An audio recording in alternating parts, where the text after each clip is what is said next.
Good morning and welcome to Stones and Thrones. My name is Nicholas A. Venna, and this is my show. I analyze and talk about current events in society, culture, and political news in pursuit of the good things to which we can hold fast and build upon, stone by stone, until myself and like-minded individuals have thrones that last. Occasionally, I'll be responding to stones that are thrown at me, and sometimes I'll be throwing some stones of my own. It's Saturday morning, July 18th, and we've got a pretty decent list of topics to go over for today's show. Episode 10, by the way, which for me, given the goals that I had set out with to begin with, and the people with whom and for whom I've set out those targets and benchmarks, episode 10 is it's a benchmark that I'm happy about, and I think it's going to be a good one in my vision of what this particular episode is supposed to cover. I think it's going to be the best one. So without further ado, let's jump into the topics for today. At the top of the list, we've got Donald Trump's primetime speech from the 16th, Thursday. And then I'm going to give a little bit of an overview of the speech.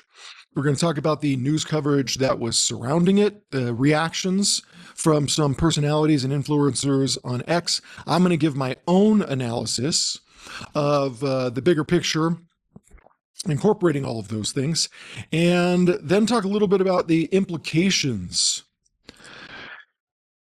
of the speech and all those reactions and what it says about the levers of power in society.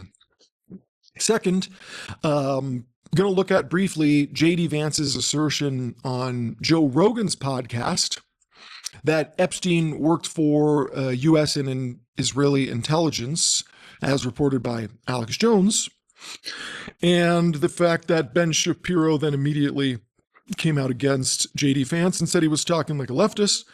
Third, we're going to look a little bit about how are we, the normal rank and file American citizens, to understand and interpret what we see, and ultimately, what are we to do about it? What can we do about it? So, getting into Trump's speech back at the top of the list, I want to get into just a little bit of an overview. Trump basically gave his speech, and he alleged in this speech that there were widespread election vulnerabilities, foreign interference in the elections, and he was pushing for the passage of the SAVE Act, which would mandate a proof of citizenship for voting. So it's not something new. It's something that Trump has talked about in his first term. He definitely talked about it a lot after the 2020 election, and it's a topic he revisited when running for office in 2024, even suggesting at times that should he lose, that would be basis for him to question the legitimacy of the election. And after he won the election, it's something that came up, and it is the basis for at least the proposed or purported basis for the SAVE Act, which would require proof of citizenship for voting in the U.S. elections. So that's the overview of the speech, and he gave this speech. And then I want to look at a little bit of the news coverage, because I think it helps flesh out the picture of what ultimately I want to get to. And so I'll preview that right now. What does the rank and file American citizen do politically? What's our role in the political process? And of course, the obvious answer is we're the voters. But there is more than that, because we're not just casting votes. More than just our vote matters, even though ultimately it's the vote itself that produces the election results for elected officials that then populate, either by a direct vote or by appointment, the three branches of government: the legislative, judicial, and executive. We have a role in that process, and it's becoming more and more popular in the social discourse and in the discourse of the mass media and even popular culture now to be politically active. That message is reaching into all aspects and all corners of society, especially into the young, right around voting age or just prior to voting age. And there is certainly energy and investment into whipping up the sentiment of a lot of the different demographics that make up the country. So all of these things that we're going to talk about, the speech, the news coverage, the reaction on X, these different stories, these different lines of thinking, and these different talking points that you get from the political parties, and the analyses that you get from pundits, all of it amounts to the brass tack at the end of the line, which is, what do we do? We're the rank and file citizens. We are consuming the information that's being given to us. We're otherwise just going on and attempting to live our ordinary lives in society. And the degree to which we can, should, or are even obligated to participate in politics could only be argued insofar as the effect that it has on us as individuals in our daily lives, in our day-to-day activities, and our pursuits of, liberty and happiness. So it all does kind of come to a head in that. So let's start with time. This is as written on it's on time.com, and I'm going to read a little bit to you. It's not a very long article. None of them really are. That should tell you something. Just about the state of society in general, the way that we consume information, how much information we can consume, and so on and so forth. But I digress, and I'm already ruining my own show. So let's get right into it. President Donald Trump's presentation Thursday night from the White House had all the drama of a final scene in a classic whodunit. New documents pulled from the forgotten archives, reports of guns, faked voter registration documents, gift card payments for forgeries, documents that Barack Obama had tossed into, quote, burn bags to hide from his successor, fake ballots printed by China, ballot rigging by Venezuela, North Korea eyeing changes to votes, and so on and so forth. It goes on. Trump's base, of which 66% already believed the 2020 results were rigged. The night was a capstone confirmation of their suspicions that the system is so corrupt that nothing can be trusted. Trump, with documents he said he declassified with the help of his spy chiefs, had finally cracked the case, proving that foreign actors put their thumb on the scales of an election that Trump lost. So that's the intro. Then you've got these major headings. Election data is complicated, and the authors go through and try to articulate more or less that you can't take what Trump said at face value, because after all, it's complicated. And don't we all know that it's complicated? So don't we all know that we can't really function or interpret information without being told that it's complicated?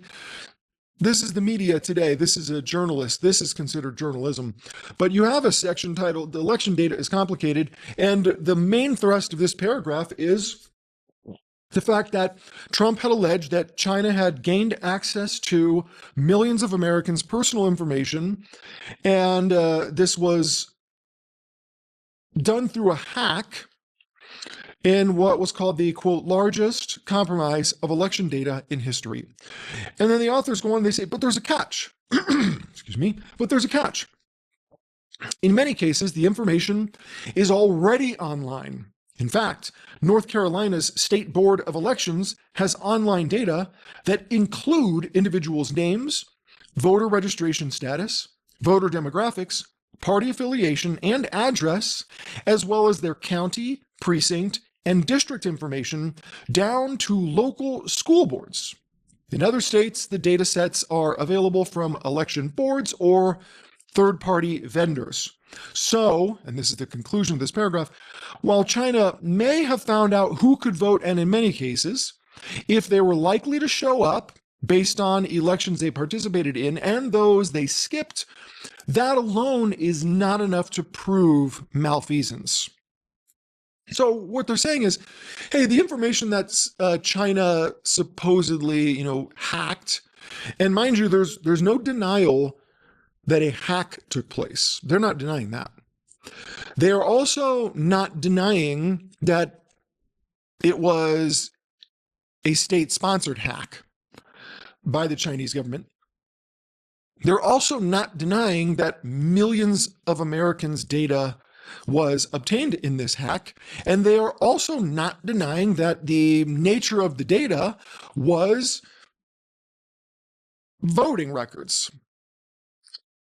even as far and as specific as names, addresses, registered party, record of voting in prior elections, county precincts, and so on and so forth. Okay? They're just saying, like, hey, I mean, it's available online in North Carolina, and in the other states, mind you, there's 49 other states. North Carolina is just one of them. And the other states, the 49 of them, they don't name, but you can get them either through third parties or something else. So it's like you could, this is the information that they got, but it is available. And the fact that they hacked into databases in order to obtain this information regarding millions of American citizens, in particular, millions of voters, and all of this data relevant to these voters that would be useful in terms of predicting the likelihood to participate in elections, is not on its own proof that the elections were interfered with. Okay, we can get to that later, but that's the gist. And then it goes on to say, so is Washington's relationship with Beijing. So the one major heading is election data is complicated, and then you get the paragraph that I just articulated to you right now. Then it goes on with another, header, some H3s or H1s so is Washington's relationship with Beijing. So election data is complicated, and Washington's relationship with Beijing is complicated. And what they mean by Washington's relationship with Beijing is the government of the United States of America's relationship with the government of China. And if you distill that even further, what they're saying is the relationship between America and China is complicated. Or in another way, the relationship between our government and a foreign government is complicated, right? So they're almost using language that's like people describe their own relationships with other human beings in the same way. Like, oh, is that your girlfriend? Is that your boyfriend? It's complicated. Is that your husband? Is that your wife? Are you guys together? It's complicated. Are you separated? It's complicated. Are you divorced? It's complicated. Are you guys friends? It's complicated. Do you guys do business together? It's complicated. So it's interesting that you take this colloquial expression that is used in the most banal and insignificant, not important, not far-reaching by way of consequence sort of ways, and then use that colloquial expression to articulate the relationship between what's labeled as Washington's and Beijing's, the two capitals. 4 degrees removed from the simple way of saying our government and a foreign government. But let's go on. That pretty much sums up, I'm not actually holding anything back, that pretty much sums up what Time.com has to say about this address. And what's interesting is where they conclude here, they say,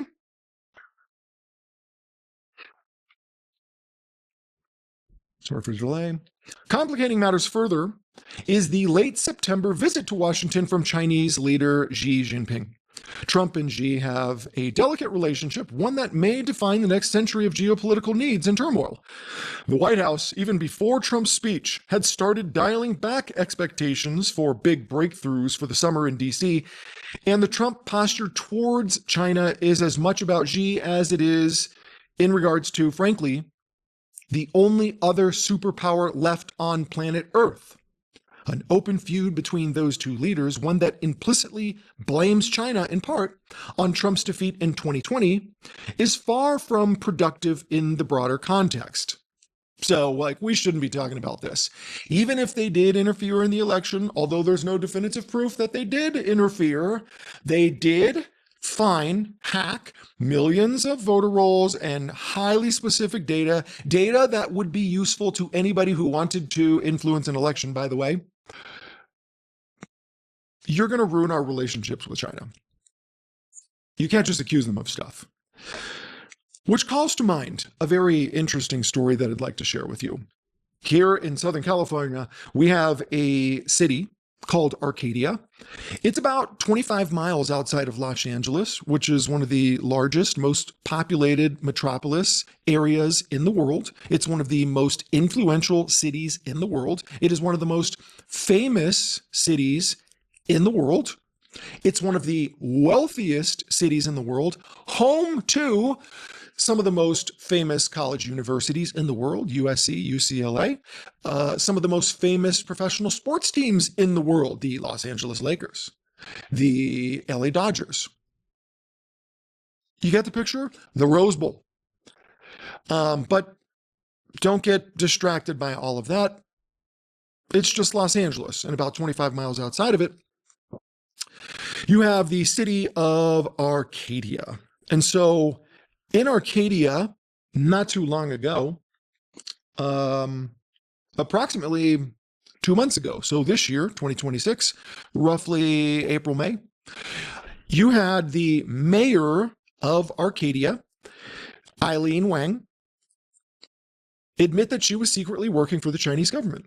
Okay, so the mayor of a city, now what else about this city? It's a population of roughly 50,000 people, with a median income, not average, so in the middle, of $113,000 a year, and a median home price of roughly $1.5 to $1.8 million. It's described by its own residents as an extremely wealthy, extremely influential area in Los Angeles County. So when we sit here and we talk about the significance or possibility of Chinese influence in the country, keep in mind that a substantial city in Los Angeles County just had one of its own mayors arrested for admitting to being a spy on behalf of the Chinese government. And she even described what it was that she was doing.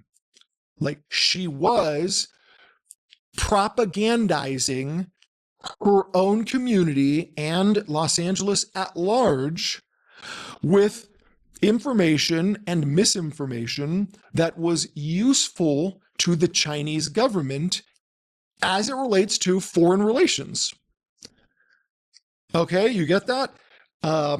She says that she was siphoning information to the Chinese government by giving them information or spreading information that would downplay the human rights record or the negative human rights records or human rights violations in China, thereby improving U.S. and Chinese foreign relations for the purpose of easing barriers for U.S. and Chinese business dealings, perhaps, and otherwise easing the barriers between all sorts of interactions and association with China, the Chinese government, Chinese officials, and Chinese foreign nationals. Okay? So that was her role. She got caught doing it. She admitted that she did it, and she was the mayor of this city. She was arrested, and now she's no longer the mayor. Okay? So that's the state of things. Jumping over to AP. He used the primetime address to the nation to elevate his years-long push to raise doubts about the legitimacy of U.S. elections and dispute his own 2020 loss. So this is a years-long campaign. That's what they want you to focus on. And he's amplifying Debunked theories. Which theories? How are they debunked? They didn't have time to get to that. They just want you to know it's debunked. And when I say they, I'm not talking about AP. I'm actually specifically referring to they as in the authorship of this article. And no, that is not a preferred pronoun of they. That's an actual literal plural they, as in it took more than one person to write this article. Okay? It took more than one person to put together sentences like the amplification of debunked theories about the election 6 years ago and his inability to accept his loss. When we have reached a point in society where a publication like AP that maybe at some point in human history had a reputation for anything other than like a capricious high school bitch who was mad at her boyfriend and wrote a sassy letter, that's not today. We no longer live in that society. The state of journalism today is these types of sentences took 3 people to put together. That's Michelle Price, Eric Tucker, and Colin Binkley. Figured it'd only be fair to let you know who these geniuses are. So I guess really all you could get to is like, fuck you, AP. Like, honestly, fuck you, fuck your journalists and your shitty ass journalism. And that is not even a partisan statement. Trump may or may not have lied in the address. I have no clue. All of the politicians these days seem to lie constantly. But the idea that this would be put forth as if it's like journalism, when really this doesn't even have the sophistication of gossip hour at the local coffee shop in the low-income neighborhoods. It's so pathetic and so ugly. It just bothers me that people like this are even allowed to have computers. I don't think they should be taught to read or write. I think you should be required to learn to speak the language. And then once you reach an age where you are capable of forming complete thoughts and articulating the thoughts that you're having in a language that the average person can then pick up, understand, evaluate, and then determine, is this someone who should be taught to read and write? Maybe that's a thing that we could get to in the future. So that's AP. Then we'll get on to the New York Times, which frankly is not a whole lot better. But they've got the title of their article, the nytimes.com. So this is our online version. It's Trump exaggerates claims about election vulnerabilities in speech. Okay, no partisanship there. This is the free press. Welcome to America. This is the free press, here to hold our government accountable to the people. These are your investigative journalists. These are your truth tellers and the protectors and preservers of the truth. You have a right to know. They have a right to tell you. This is them. In the beginning, it goes on. President Trump drew selectively from documents his aides published online to insinuate that U.S. elections have been compromised for years, although he said that explicitly, so they don't even need to have good vocabularies or even know the definitions of the words that they're using. In fact, the purpose of the speech was to lobby the American public to support the SAVE Act, which would require proof of citizenship when you vote. Anyway, it's so, you get a little bit, President Trump made at times outlandish claims about the safety of American voting systems in a White House address on Thursday night, drawing selectively from documents his aides published online to insinuate that U.S. elections have been compromised for years and that government officials had suppressed the evidence. Mr. Trump, who has in recent months increasingly pressed his years-long and unsubstantiated arguments that the outcomes of U.S. elections have been, quote, rigged by various forces, also laid out a purported effort by the Chinese government to undermine him in 2019. But the documents posted by the White House, although heavily redacted, were far more guarded in their conclusions. I love the personification of the documents. It's like Emily Dickinson, right? These are poets. This is Maggie Haberman. It's just pure poetry.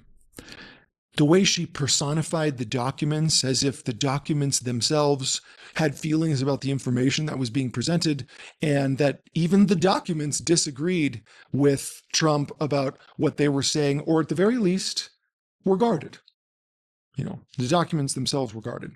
But so that's the New York Times. So there you go. Those are 3 publications.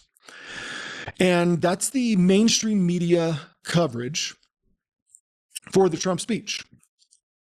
So from there, maybe we look at the reactions on X. Why? Well, because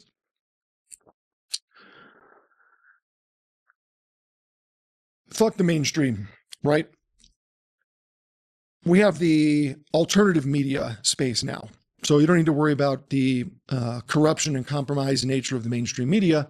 Now you have the alternative media, the real truth tellers, the social media influencers, and the political personalities, and all of their followers, and they're reliable.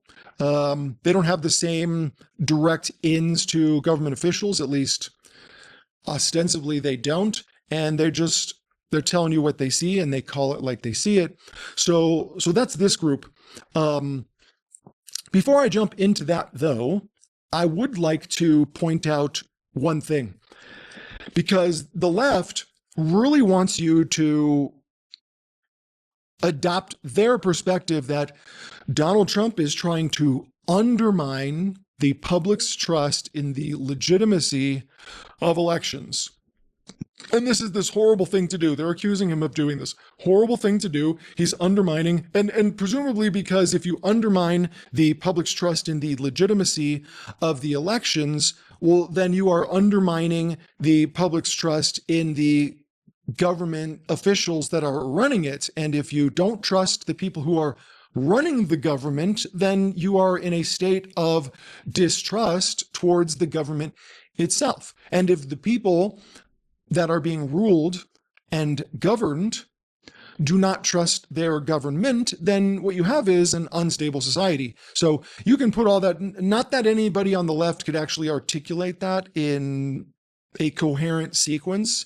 I'm just helping you out by translating stupid speak from stupid people to presumably something above stupid people, and just giving you a more complete picture of what they're really trying to tell you. They're trying to tell you that Donald Trump is doing something very bad, and it is a threat to the whole country. So, but there's something curious about it, because it's like, well, who runs the elections? Well, these are the government runs the election. The local governments at every level, they run the elections. They're the ones, corralling in all the voters. They're the ones protecting and safeguarding the actual votes. They're the ones counting and tabulating the votes. And they're the ones reporting on who prevailed and who got the most votes, and then sending that information up the line to wherever it needs to go, depending on the election, whether it's to the mayoral mansion, or up to the state capitol, or even the capitol at Washington, D.C. So what they're telling you is Donald Trump is undermining your trust in this system, and to undermine the trust in the system is a threat to the country. And their argument for this, okay, to make it very simple, their argument for this, in support of this, is you cannot trust Donald Trump. So now a reasonable person might ask themselves some questions once you get there, which is like, well, but who is Donald Trump? Oh, he's the president of the United States. Well, who's the president? Well, what does that mean? Well, he's the highest ranking government official in the country.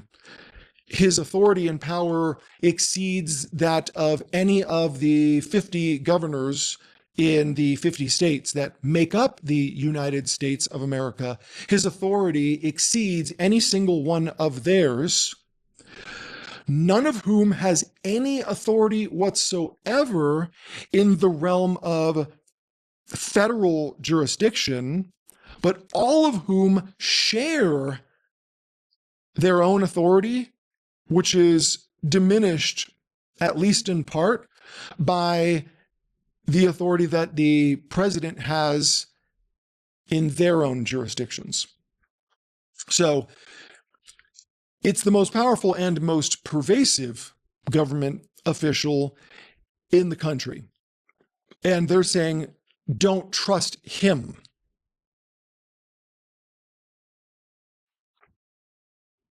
I'm hoping the irony is apparent. Just in case it's not, the left-wing media, the mainstream media, wants you to believe that Donald Trump is a threat to the country because the things that he's doing would undermine the public's trust in systems that are central and mission critical to the proper and integral functioning of the government. And since he is speaking in a way that would incite distrust in that system, for that fact, he is a threat to the country. And while they're doing that, their main argument in support of their theory, like the way they're connecting this line to Trump's lies are a threat to the stability of the country, is to tell you that Trump himself cannot be trusted at all. It's like, okay, well, if we cannot trust Donald Trump, does that not corrode at the public's trust in the government? And would that not, in a way, threaten the stability of the country? Don't worry about it. It's just a thought that I wanted to throw out there before we get into the reliable media, which is the alternative media. So, getting into X, I got a quote from, or a post from Liz Churchill, Andrew Colvett, Eric Doherty, Benny Johnson, Mike Davis. I think they're all here and available and at the ready. I don't think I need to go through all of them, but if they're all here, since I mentioned them all, I would also like to quote them all. So let me start with a post by Eric Doherty. So now Eric Doherty, political commentator, he identifies himself as a media personality. He's the chief content officer for Right Line News, and he has 1.1 million followers, and he quotes Charlie Kirk in his bio with, quote, "Men must vote." And what Eric Doherty says in this post as it relates to the Trump speech is, wow, CNN just admitted that media executives made a decision behind closed doors to censor President Trump's bombshell election integrity address, which exposes Chinese involvement in our elections. Pull their licenses, all caps on the pull their licenses. And then he goes on to quote, "Some network executives felt it would be dangerous to just air Trump's speech live in full, unedited. That's where we are in America." And then he adds his own commentary. They just admitted it.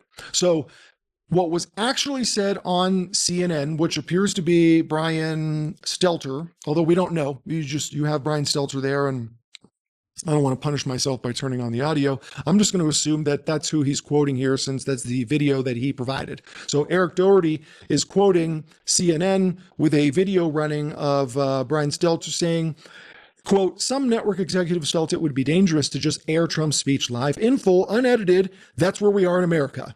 So it's kind of the same sentiment that I'm expressing, which is like, this is where we're at. Clearly not good. And from that quote, Eric Doherty's take on it is those words justify, quote, wow, CNN just admitted that media executives, that's the only thing in quotes, because it's the only quote he actually pulled from the quote, those two words, media executives. And he translates that for you into made a decision behind closed doors to censor President Trump's bombshell election integrity address, which exposes Chinese involvement in our elections. It almost sounds like CNN presumed as fact that the Chinese were involved in our elections and had infiltrated and undermined the integrity of the elections, and that these media executives, for fear of just telling everybody that truth, decided that it could be dangerous to just air the speech live and in full. Which clearly that is not what CNN said. That's not the position that they took. So this is one of your truth tellers in alternative media. But in any case, regardless of that, because the real story is pull their licenses, all caps. Okay. And I'll explain in a little bit in my own thoughts at the end why that matters and what really demands your attention, because you're going to see a theme. You're going to see a theme that the mainstream media on the left, and by mainstream, I think really now that just refers to the large media conglomerates, corporate megastructures that own vast vertically integrated networks of broadcasting and publishing. The media, the mainstream, just the richest and the biggest, the most longstanding, the most powerful, the wealthiest. And then the alternative media, your alternative to the mainstream, that right-leaning media, I think by that they just mean people like himself, individuals going out into social media, speaking as an individual, like I'm doing, and giving their own take and commentary on whatever's being reported on or is taking place on the screens of the mainstream. And the theme is the alternative media is going to say and they do say constantly, just like is said right here, the mainstream is a joke. They cannot be trusted. Okay. And then the mainstream, as he's already quoting, is saying, the Trump administration, basically the entire right, inclusive of the entire ecosystem that surrounds it, one small part of which is the alternative media, cannot be trusted. So both sides lob this accusation. They can't be trusted. They're dangerous. They're undermining society, democracy, and the interests of the country. They are bad actors and they are a threat. Okay? So both sides, they share that in common. They use different ways of expressing it. They level sometimes different accusations to defend the allegation or in support of the allegation, and to defend themselves for leveling the accusations. But more or less, that's the same. So that was Eric Doherty. And there's also Andrew Colvett.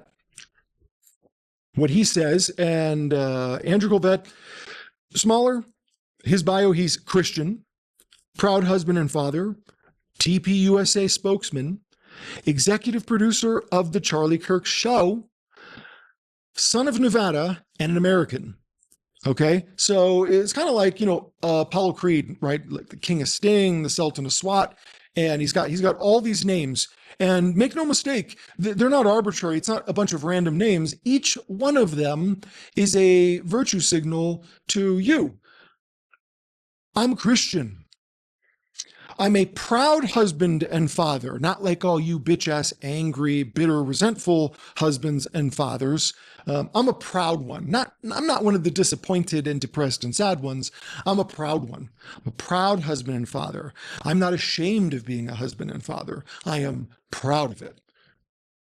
So he's only talking to you guys, the proud ones. He's a 2PUSA spokesman. So I'm part of the infrastructure and the network, the ground game built by Charlie Kirk and designed to speak to the youth, the young men out there. I'm an executive producer on The Charlie Kirk Show. So I'm right up in the mix.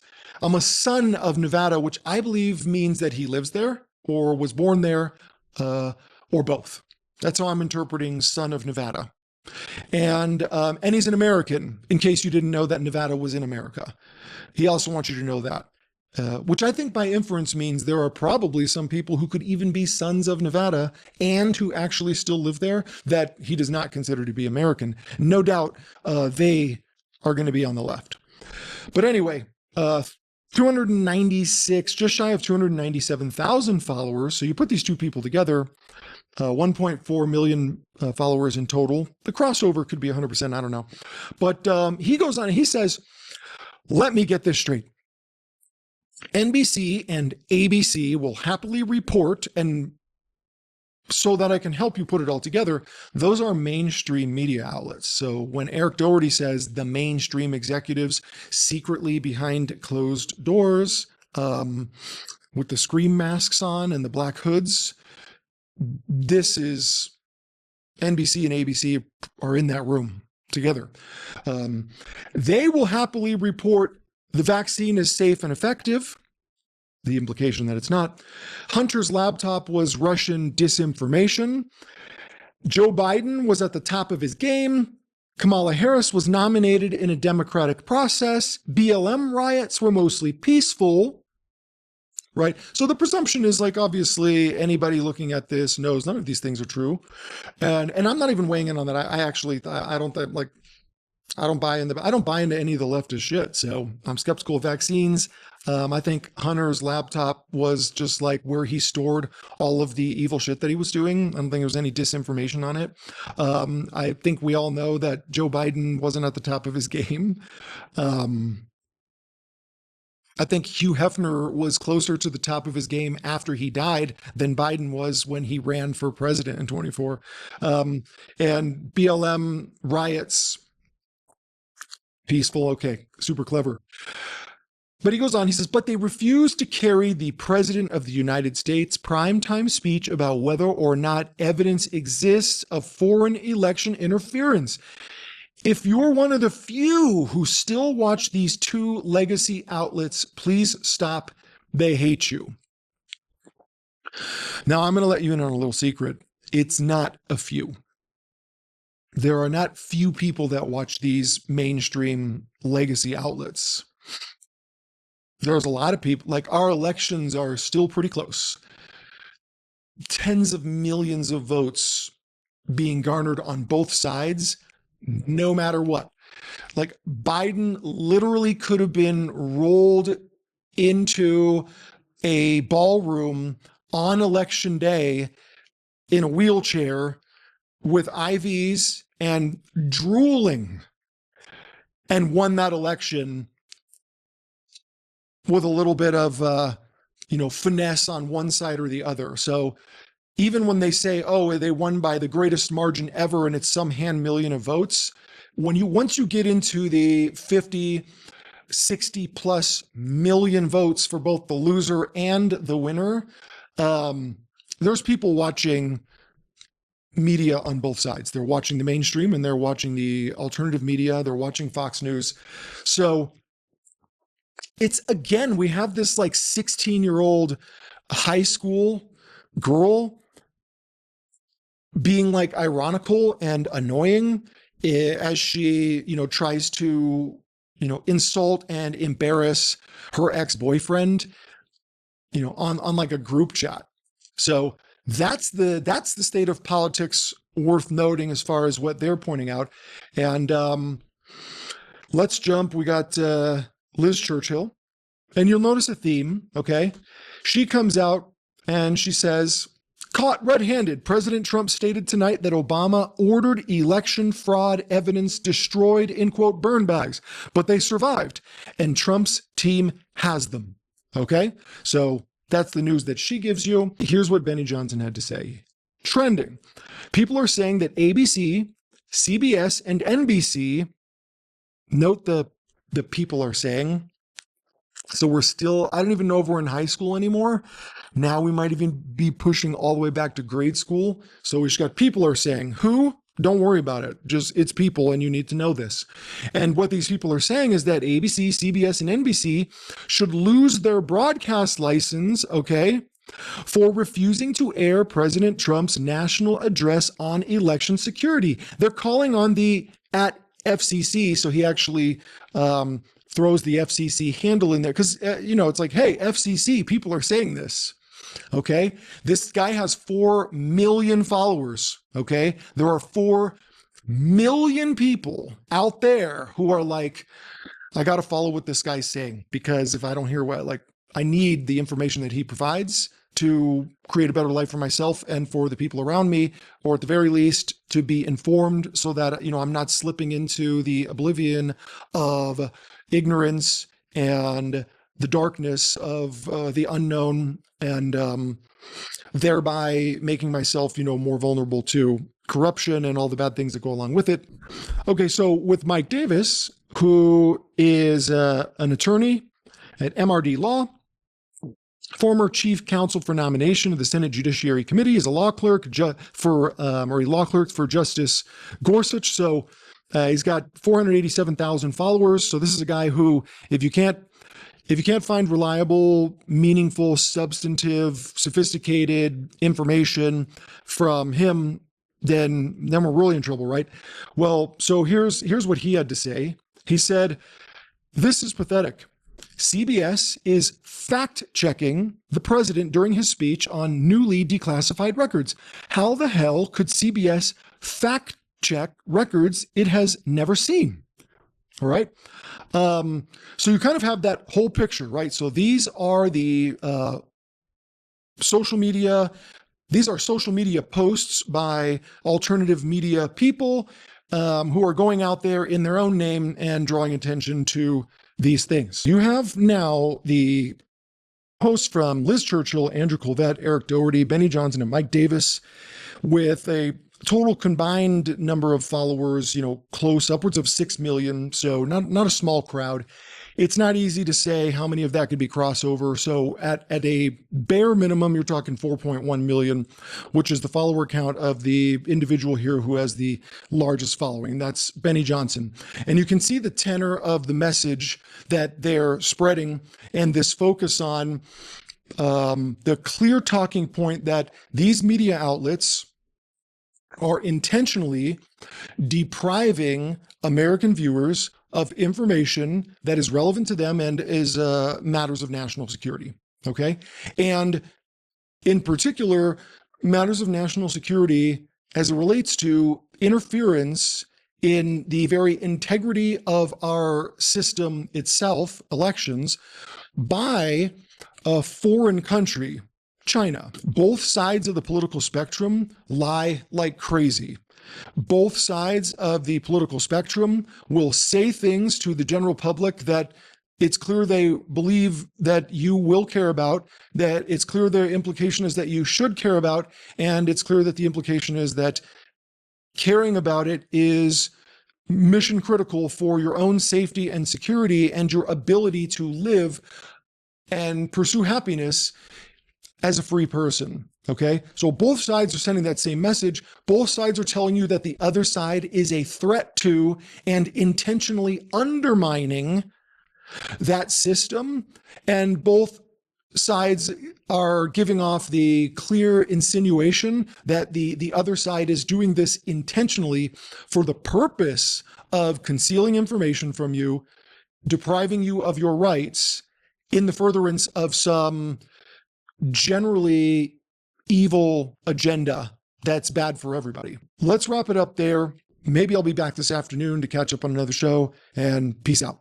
Bitch, are you gonna clean that shit up? Because I will smack you. She's gonna smack you, ho.